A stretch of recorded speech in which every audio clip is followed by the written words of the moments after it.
అటు కౌంటింగ్ పూర్తయింది. ఇటు వైసీపీ నాయకులు కార్యకర్తల ఇళ్లపై దాడి మొదలైంది. మాజీ ఎమ్మెల్యేల ఇళ్ల ముట్టడి, ప్రాణాలకు ముప్పు ఇలాంటివి నిన్న మొన్నటి వరకు చూశాం. ఇప్పుడు డైరెక్ట్గా జగన్నే టార్గెట్ చేశారు. ముందుగా ఆయన ఇంటి దగ్గరున్న 3 అంచెల భద్రత ఎత్తేశారు. సెక్యూరిటీని తీసేశారు. జగన్ ఇంటి దగ్గర ప్రస్తుతం ఎలాంటి భద్రత లేదని అసాంఘిక శక్తులకు డప్పు కొట్టి మరీ చాటింపు వేశారు. అంతేకాదు ఎల్లో మీడియా కెమెరాలు, మైకులు జగన్ ఇంటి వైపు దూసుకుపోయాయి.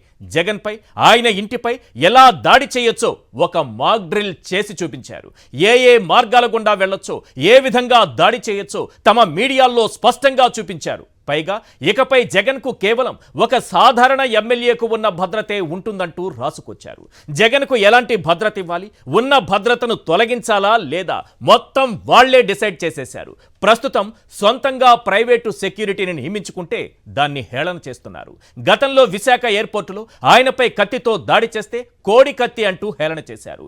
విజయవాడలో ఆయనపై హత్యాయత్నం జరిగితే గులకరాయి కేసు అంటూ హేళన చేశారు. దీని వెనుక అతిపెద్ద కుట్ర దాగుంది. నిన్నటి వరకు సీఎంగా పటిష్ట భద్రత మధ్య ఉన్న వ్యక్తికి పదవి పోయినంత మాత్రాన ముప్పు తొలగిపోతుందా? భద్రత అవసరం లేదా? 3 అంచెల భద్రత ఎత్తేయడం వెనుక అసలు కుట్ర ఏంటి? సెక్యూరిటీ తగ్గించడం వెనుక అసలు స్కెచ్ ఏంటి? మొన్నటికి మొన్న అయ్యన్న పాత్రుడు జగన్ ఓడిపోయాడు అంతే, చావలేదంటూ చేసిన వ్యాఖ్యలకు ఈ భద్రత తొలగింపులకు మధ్య ఉన్న లింక్ ఏంటి? ఇవి నేను అడుగుతున్న ప్రశ్నలు కావు, ఓట్లేసిన ప్రజలు అడుగుతున్న ప్రశ్నలు. ఇవే కావు, మరో 10 ప్రశ్నలు అడుగుతున్నారు. ఆ ఓట్లేసిన ప్రజలకైనా ఎల్లో బ్యాచ్ నిజం చెబుతుందా చూడాలి. Right, question number 1. జగన్ ఇంటి దగ్గర ఓవైపు 3 అంచెల భద్రత ఎత్తేసి మరోవైపు సెక్యూరిటీ తగ్గించారా లేదా? ఓట్లేసిన ప్రజలకైనా నిజం చెప్పండి. Question number 2. సీఎంగా దిగిపోయిన వారానికే జగన్ ప్రాణాలకు ముప్పు తెచ్చేలా ఎల్లో కుట్రలకు తెరలేపారా లేదా? ఓట్లేసిన ప్రజలకైనా నిజం చెప్పండి. Question number 3. జగన్ ఇంటిపై దాడి చేయించి ప్రజలే తిరగబడ్డారంటూ తప్పుడు ప్రచారానికి స్కెచ్ గీసారా లేదా? ఓట్లేసిన ప్రజలకైనా నిజం చెప్పండి.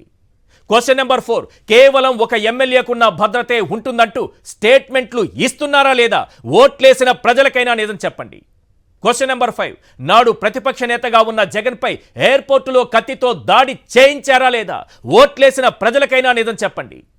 Question number 6. మొన్నటికి మొన్న ముఖ్యమంత్రిగా ఉన్న జగన్పై రాళ్లతో దాడి చేయించారా లేదా? ఓట్లేసిన ప్రజలకైనా నిజం చెప్పండి. Question number 7. మొన్నటి వరకు మాజీ సీఎంగా ఉన్న చంద్రబాబుకు Z+ కేటగిరీ భద్రత ఉందా లేదా? ఓట్లేసిన ప్రజలకైనా నిజం చెప్పండి. Question number 8. మొన్నటి వరకు కనీసం ఎమ్మెల్యే కూడా కాని లోకేష్కు Z కేటగిరీ భద్రత ఉందా లేదా? ఓట్లేసిన ప్రజలకైనా నిజం చెప్పండి. Question number 9.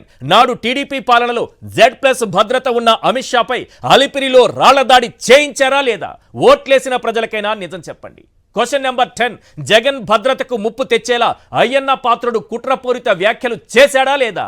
ఓట్లేసిన ప్రజలకైనా నిజం చెప్పండి. ఎస్, ఈ 10 ప్రశ్నలు ప్రజలు అడుగుతున్నారు.